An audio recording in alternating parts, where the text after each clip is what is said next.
Ezekiel. Ezekiel, the 2nd chapter, verse 5. But I want to end up at Ezekiel 37 and 1. Ezekiel 2 and 5. Now, in the Old Testament, there are, well, we're going to start at the 4 and 5. There are words in the Old Testament that sometimes don't flow out of my mouth correctly. Because some of them I look at and know I cannot pronounce them. So what I do, I leave them alone. And when I'm in church, I say, First Lady, would you read? So since I'm at home, First Lady, would you read? You don't have it? All right. 2, 4, and 5. Ezekiel 2, verses 4 and 5. For they are impudent children and stiff-hearted. I do send thee unto them, and thou shalt say unto them, Thus saith the Lord God. And they, whether they will hear, or whether they will forbear, for they are a rebellious house, it shall know that there hath been a prophet among them. May the Lord have the blessing to read of His word. And what I want to use for a few minutes is this thought. If you really knew the man God put before you, if you really knew the man that God put before you. Ezekiel was one of those prophets that God used in an unusual way. Yes, sir. When He called Ezekiel out to be a priest and a prophet, He showed him some beasts. And I'm so glad it was Ezekiel He showed it to and not me. Amen. Because the Bible said the beast that He showed Ezekiel, it looked like a man. It was in the form of a human, but it had 4 faces. And it was 4 beasts all connected together. Each beast had 4 faces. So each beast had how many eyes? 2 times 4. Each beast had 8 eyes. Each beast, or whatever it was, had 2 wings, 2 sets of wings. One set of wings, stretched up like this, and the other set of wings covered them, and up under the wings were man's hands. This is what He was showing Ezekiel. And then He showed Ezekiel some wheels that was with the beast. And in the center of the wheels, it looked like a light. And then around about the wheel was covered with eyes. All right. Now, can any of us look at something like that? All we need to say is God is watching us. He's watching us because it symbolized the presence of God. So He got Ezekiel's attention to let Ezekiel know, I'm going to be with you. And every time I say, Son of man, you're going to know it's me because you're going to remember this from now on, what I'm about to show and tell you. Yeah.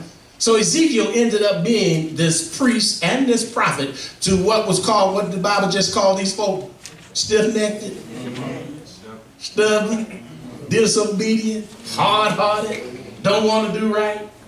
I'm just all of that. Not these people are. Just all of that. But yet still God sent a man to let them know, I'm going to get you. If they knew what this man was about, they would have changed every time the Lord said, speak to them. They would have changed. And the things that God put for Ezekiel through, some of us would not have gone through this, no doubt about it in my mind. We would have said, Lord, just take me and you deal with them.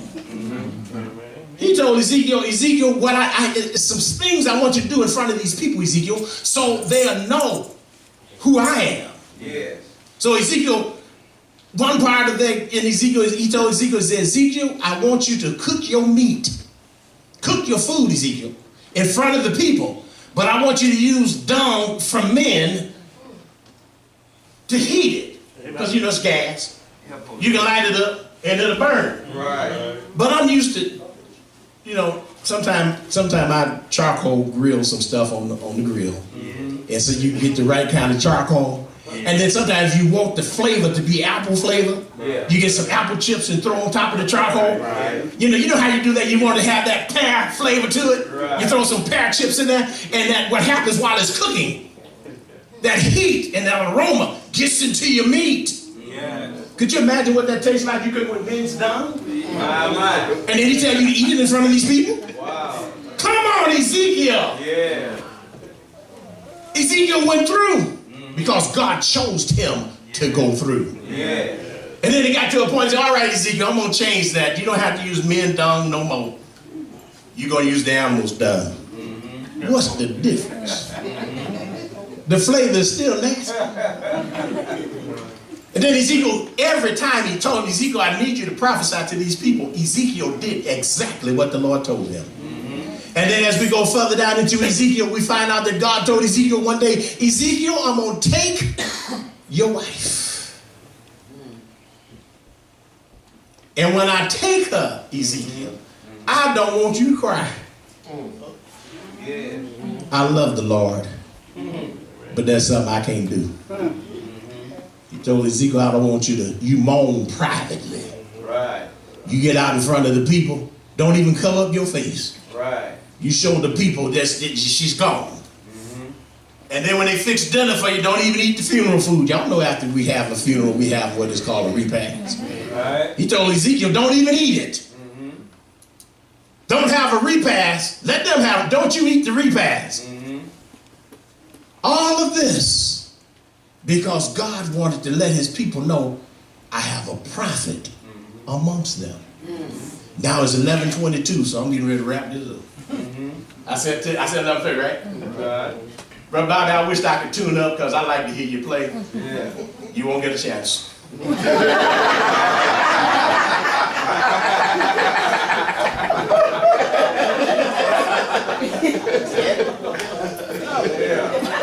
left nothing out. Right. He told Ezekiel, I want you to prophesy to the folk in the mountain.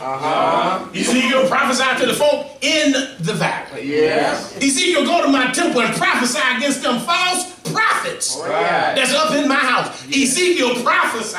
Yeah. Tell them what I said. And by the time we get to the 37th chapter, the first verse, it's easy to understand for me.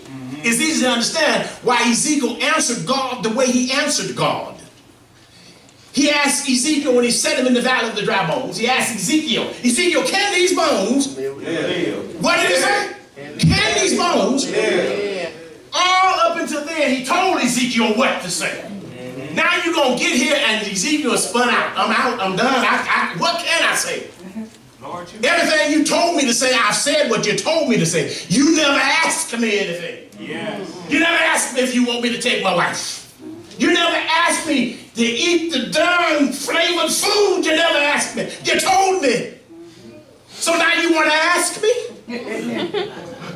If these hard-headed folk in this valley, the ones you put me as an example in front of, you want to ask me if they can live?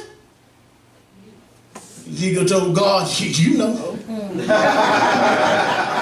Exactly. Yeah. Did he say that? Yeah. You know. Because you know what they put me through for your name's sake. Well, Ezekiel, because these folk are in this valley, and I already told you I'm sending you to some disobedient, hard-headed people, stiff-necked people, folk that don't want to obey me at all, folk that have turned from me. I told you in the beginning I'm sending you to these people. Just because they don't know who they have amongst them does not negate the fact that I put prophecy in your mouth. Yes. And because I put prophecy in your mouth, Ezekiel, you can say a word and they shall. You can say a word and they do what? They shall live. So it's up to you, Ezekiel. You said it's going to happen. Because they need to know that you are the one that I put here that can speak life into a dead situation. You're the one that can speak life into something that everybody thought there was a... Listen, let me calm down because he might hit a note on that one. In that valley, the Bible said it was a valley. Yes. And it was full of dry bones. It was full of situations that had been so dried up, and till folk died in despair. Folk died in disbelief. Folk died with diseases. Then you got the folk that died in no hope. Yes. And then all of that was opened up as an embarrassment for everybody that walked by could see your embarrassment. Because it was in an open valley. Yes. But they didn't know who they had amongst them. Right. God had prepared a man. Yes. Okay, I want to do this. Yes. God had prepared a man Yes. that he gave the power to speak to dead, dried up situations. Yeah. Because he put that man there for those people. And that man went through and did what God asked him to do. So he had the power and the authority to speak into their lives. Even though it looked like there was no point of return. But because Ezekiel went through, God gave him the voice of restoration. Right. Yes, sir. And when Ezekiel spoke, the Bible tells me there was a great noise going on. Yeah. Because all those bones had to find each other. Right. All that dry stuff had to go away. It had to go. Because Ezekiel went through. And because Ezekiel went through, the power was in his voice. Yes, sir. Sometime you have to go to the man of God and say, I need you to speak over my life. And when he speaks over your life, things will start coming together. Things will start be put in place. It's a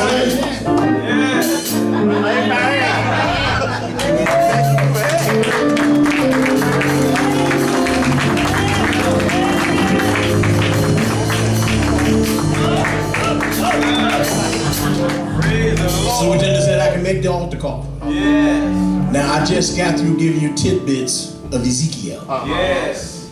Trust me, I could have went a whole lot further. Yes. But I'm obedient to what the Spirit says, and he's the Spirit of this house. He said 11:30, I'm giving him some change. But there may be someone here that's tired of their dried up situation. There may be someone here tired of being ashamed of their situation. Yes. I want you to know there's a man of God that can speak into that situation. Whatever your situation is, and no matter what it is, God has placed a prophet amongst you that can speak into the situation and cause it to change. If anybody's ready for a change today, come on, come on, come on. If you're ready for a change, we serve a God of change. What you talking about? You ready for your situation to change?